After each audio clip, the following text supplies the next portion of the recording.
If you're a brand founder and you're listening to this, go to your website and count how many clicks it takes for you to buy a product on your website. And then go to 5 other competitor sites and do the same thing. And if theirs takes half as many clicks as yours, your website's probably too complicated. Welcome to the Scaling Emerging Beauty Podcast, a show that talks with industry experts to discuss actionable insights and tactical tips to grow your brand from 0 to 20 million. On today's episode, I'm joined by Ben Sharf, CEO and creator of Platter, a platform that helps brands just like yours optimize their Shopify site and ultimately get more sales. Some of the things that we discuss include how to optimize your AOV and also what things on your site might be stopping it from converting as many of the consumers as you'd like to. I'm super excited for y'all to hear the conversation today. Let's go ahead and get into it. As of the published date of this episode, I am an associate of Ulta Beauty. The ideas and thoughts represented here are my own and not that of my employer. I'm so happy to have you on the show today, as I often focus the podcast on ways to scale at retail. I know how important the direct to consumer channel is and giving a lot of emerging brands an opportunity to just build. And so I saw your background and thought this would be a fantastic guest to kind of share just some insights with my audience. And so I'd love for you to just start off by talking a little bit about yourself and talk about your journey from, leading innovation at GoPuff to building Platter and what you're doing now. Yeah, absolutely. I guess quick background on myself. So I played Division I hockey in college, had full intention of playing professionally after school, and COVID happened, and that flipped my world upside down. At the same time, I had also accepted a corporate job to do consulting at one of the big 4 consulting firms, and I told them 12 hours before my first day that I wasn't coming because I decided that I wanted to go into the startup world. And True Gen Z fashion, right? Yeah, never looked back. I then spent a year working at a COVID testing startup, and after that is when I joined GoPuff. So I spent a year at GoPuff actually building a very interesting business unit where we were trying to enable instant delivery for .com websites. So if you're familiar with the GoPuff business model, the whole idea was like this hyper-localized 30 minutes or less delivery via the mobile app. What we were trying to do was bring that experience to a .com website. So for example, if you went to liquiddeath.com to buy a case of water and the SKU in your basket was in the fulfillment center that was geofenced within your delivery address, you could choose GoPuff as your fulfillment option, which was revolutionary. It had never been done before, where you could go on a DTC website and buy something and have it at your doorstep in 30 minutes. That's all to say that that was my first exposure to the world of consumer, and spent all that time talking to omni-channel brands for the most part, with more of a focus on the e-commerce presence.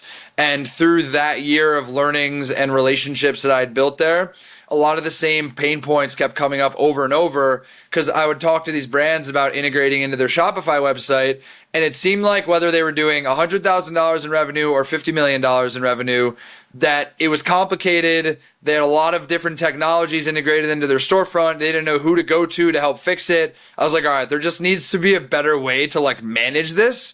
So I left there and started Platter, and here we are 3 years later. So cool. So why don't you go ahead and give us a summary of specifically what Platter offers for consumer brands or for brand founders or folks who essentially would use your platform?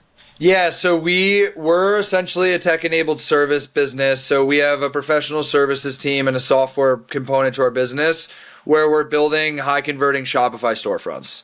So we have a Shopify theme and a Shopify app.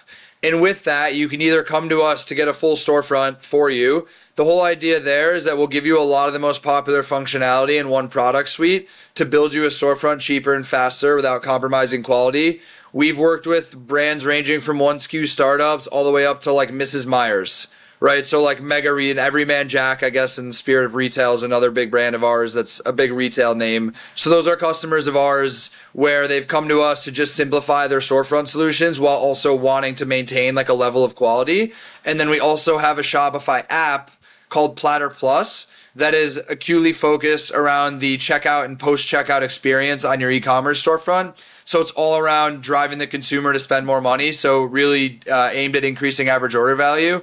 So an example of a feature in there, if you've ever seen like a post-purchase offer on a website. So like when you buy and then you get this pop-up that says, add this product, add this, for 10% off. Oh, you already have a gel? Why don't you add a slick back? And I'm like, oh yeah, they got me one time with that. I will say. So we build that technology. So we would love to get you every time.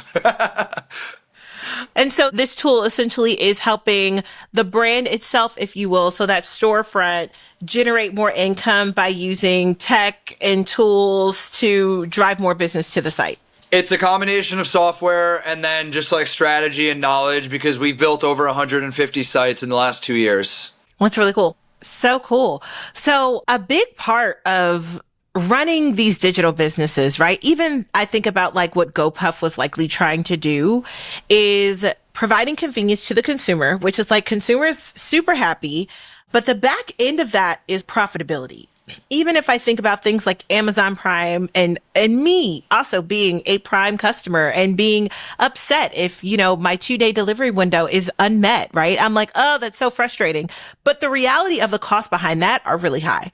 So I'd love to kind of just start and talk about digital business and talk about profitability a little bit and talk about what some of the biggest hurdles or challenges are that brands are facing when they're trying to build a profitable digital storefront. And we're specifically just talking DTC and what things they might be able to do to overcome them.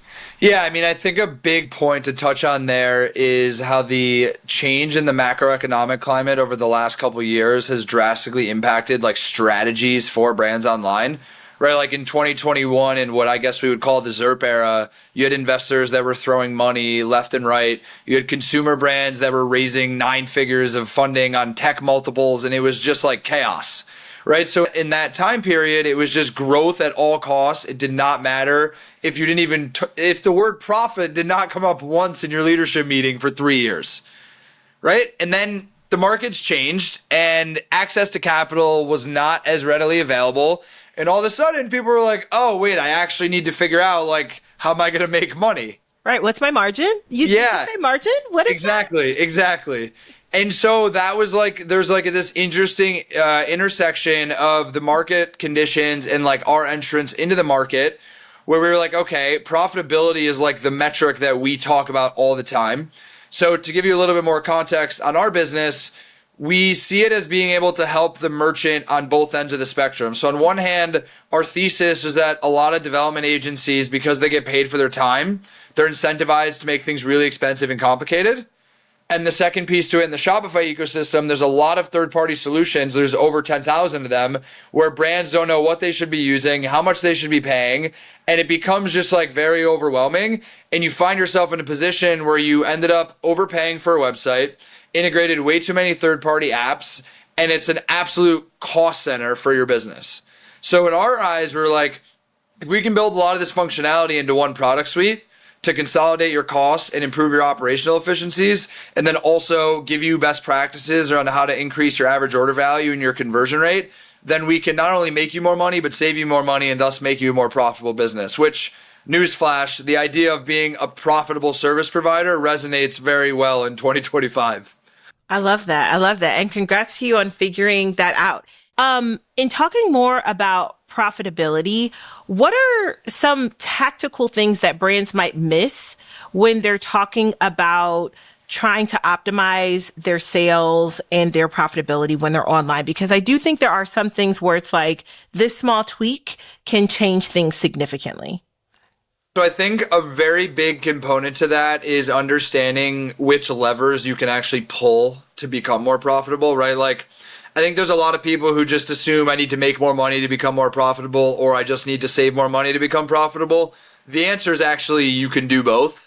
So I have a lot of like thoughts around it, but it's important to preface it in saying that it's not a one size fits all like formula, because brands at different sizes have different levels of like flexibility to be able to make certain changes. We have businesses at different thresholds of revenue where there's more obvious levers that can be pulled to become more profitable, right? So like an example for you, we have a brand called Wild Earth. They're a dog food brand, and we save them $750,000 in annual operating expenses by building a more simplified storefront for them because they had a full in-house engineering team that they realized they didn't actually need. So that was like an operational improvement. Another component to that on the cost saving side would be figuring out if there's more cost-effective solutions to manage your storefront. If you're paying for certain third-party tools, are there alternatives to those tools? Are there certain tools that you realize are nice to haves, not need to haves? I think oftentimes we see brands overcomplicate things before they get the basics right.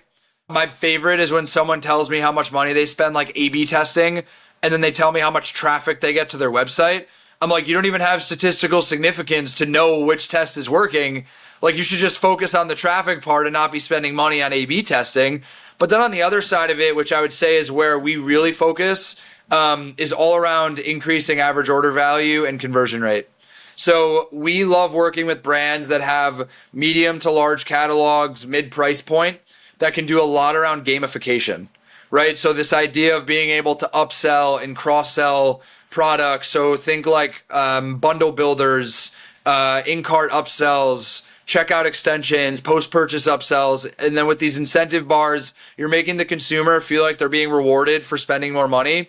So you've seen on websites like spend $10 and get free shipping, spend $20, get a free item, right? Like there's a method to that madness. And those are all like nuanced ways to drive incrementality. But I would say that like there's things to think about before you get into like those nuances, because there's a lot of brands that aren't doing like the basic things right. That is like the incremental thing when you have a very large brand that's doing a lot of things well, when they're asking the question like, how can I go from $61 to $62 in my AOV because I'm doing 8 figures in revenue, and that will actually be like a meaningful increase. Whereas you have smaller brands that could just be thinking about like table stakes ideas. One example for you is reduce friction when someone comes to your website. Like, don't make it harder for them to buy. Every time you add another click, like if you're a brand founder and you're listening to this, go to your website and count how many clicks it takes for you to buy a product on your website. And then go to 5 other competitor sites and do the same thing. And if theirs takes half as many clicks as yours, your website's probably too complicated. That's really good. What are some of those other basics that brands sometimes miss because you get so focused on other things? Maybe it's the visuals, maybe it's one thing or the other. Like, what are some of those things where it's like, just make the site simple in a sense? So a big one is that a lot of brand founders forget to realize that people are way less logical than they are as the owner of the brand. So all because it makes sense to you doesn't mean it makes sense to them, right? So that is everything from like, what does your menu experience look like? Can I actually understand what products you're offering? Or another great example is like I land on the website and the hero section, like the first section you see on the site has no information. So like, it's like, tell me what you're like, what is your product? What are you trying to sell me? Why should I trust you? Why should I believe you?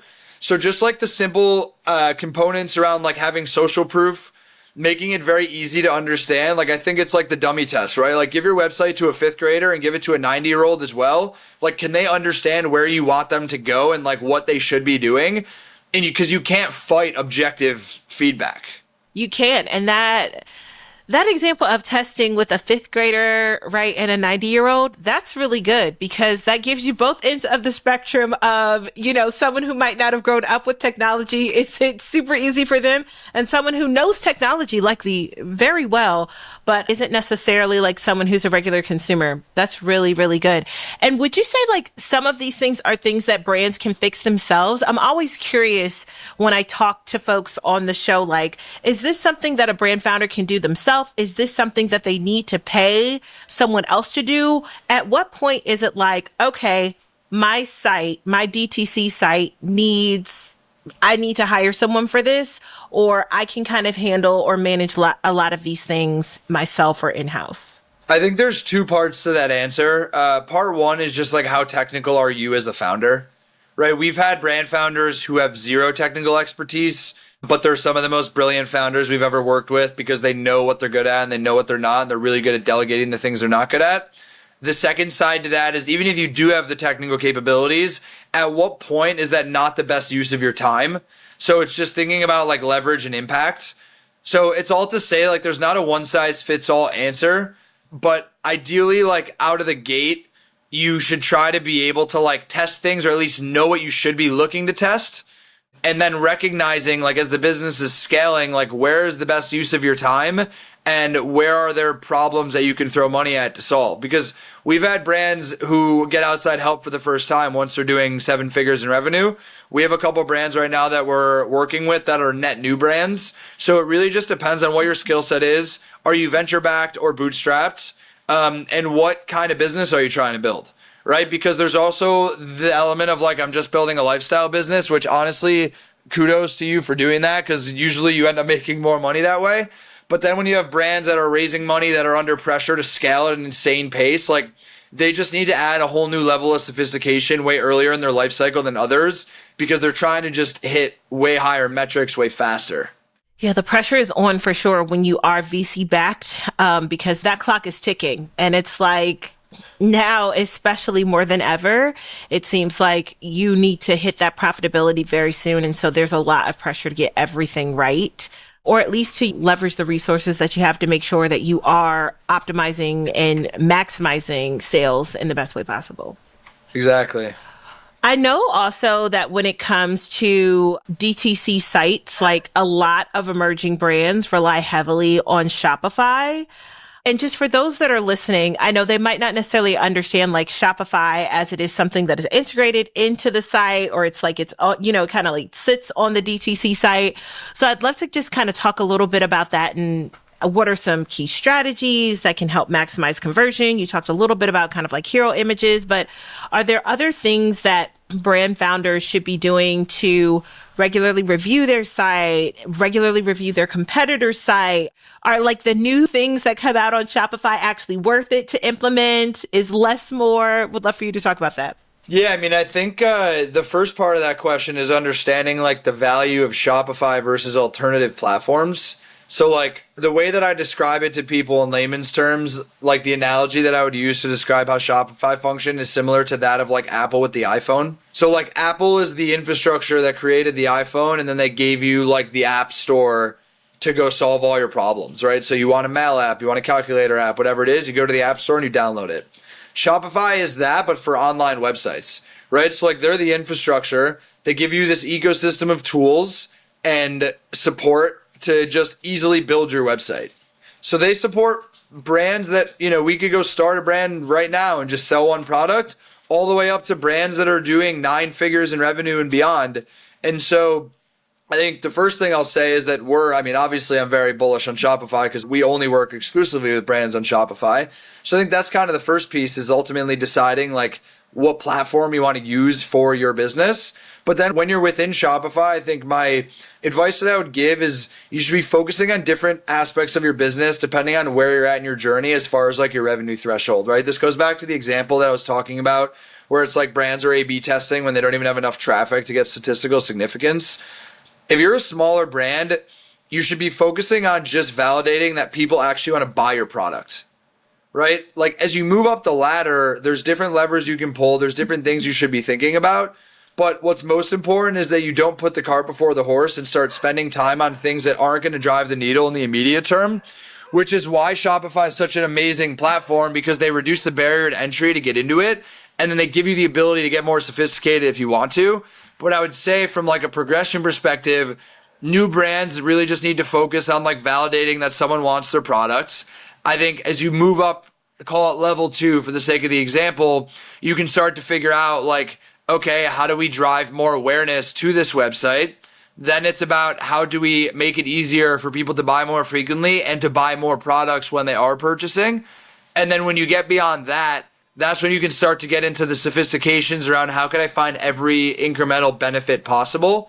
But I think largely speaking, there's really a lot of power in simplicity, and that really gets underestimated of just thinking about what are the questions that consumers asking when they land on the website? Can I get ahead of it and give them the answers before they even thought of the question? Am I giving them the proper content, both visual and text, to make it very clear what we're selling and why they should buy the product? Am I making it easy for them to buy? Am I making it easy for them to buy a lot of it? And then am I giving them a reason to come back to buy more of it? It's like, answer those questions for yourself and you'll probably like the outcome of implementing whatever you thought of in that process.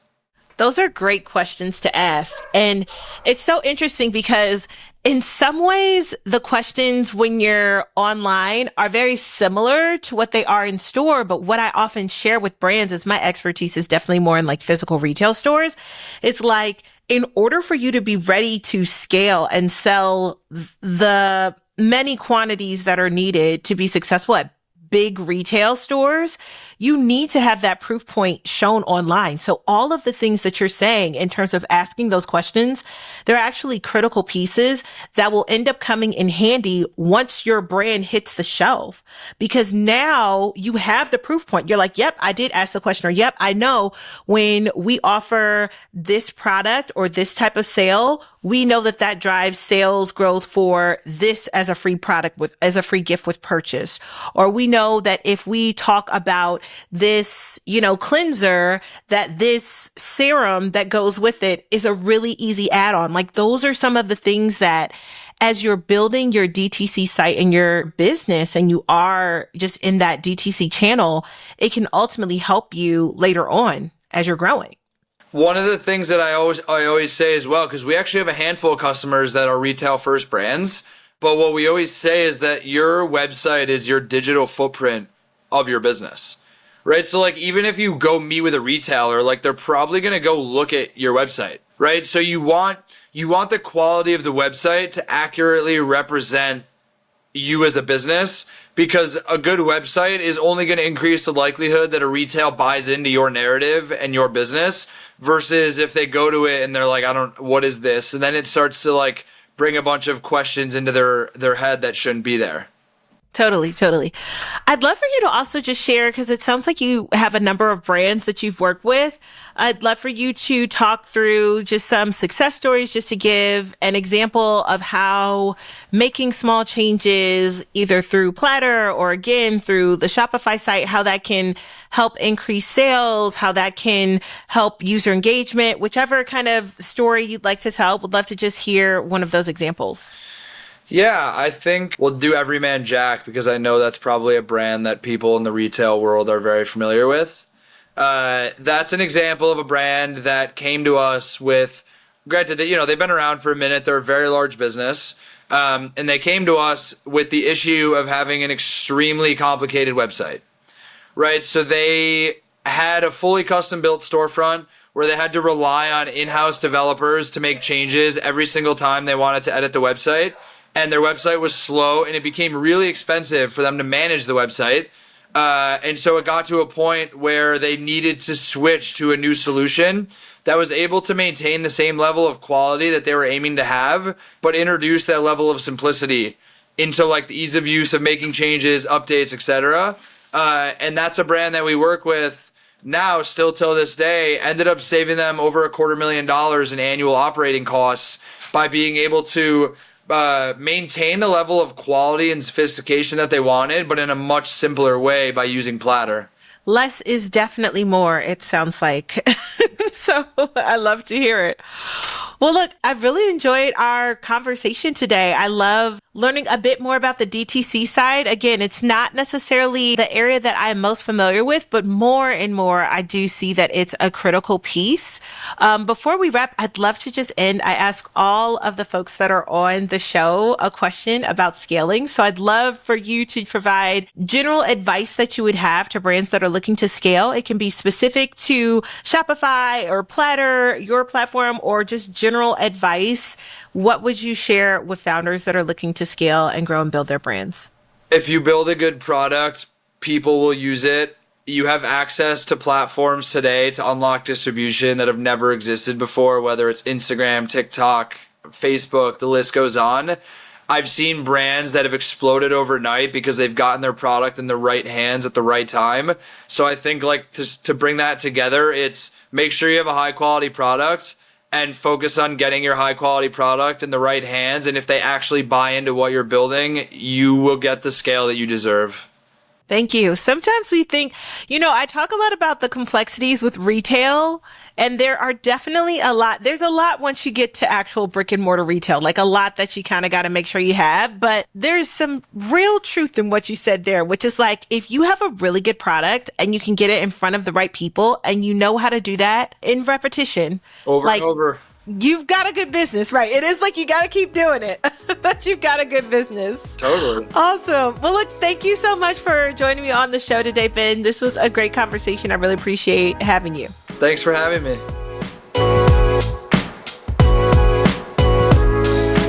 That wraps up today's conversation with Ben Sharf. Ben, thanks again for coming on the show and sharing all of your insights with my community. I really appreciate it. As always, thank you for listening. If you made it to the end, I really appreciate you. On all platforms where you're watching or listening, if you're not subscribed, please subscribe. If you are watching on YouTube, go ahead and give this video a thumbs up, leave a comment. Let me know what you learned in today's episode that's new. As always, I appreciate you being here, and I'll catch you on the next one. Bye.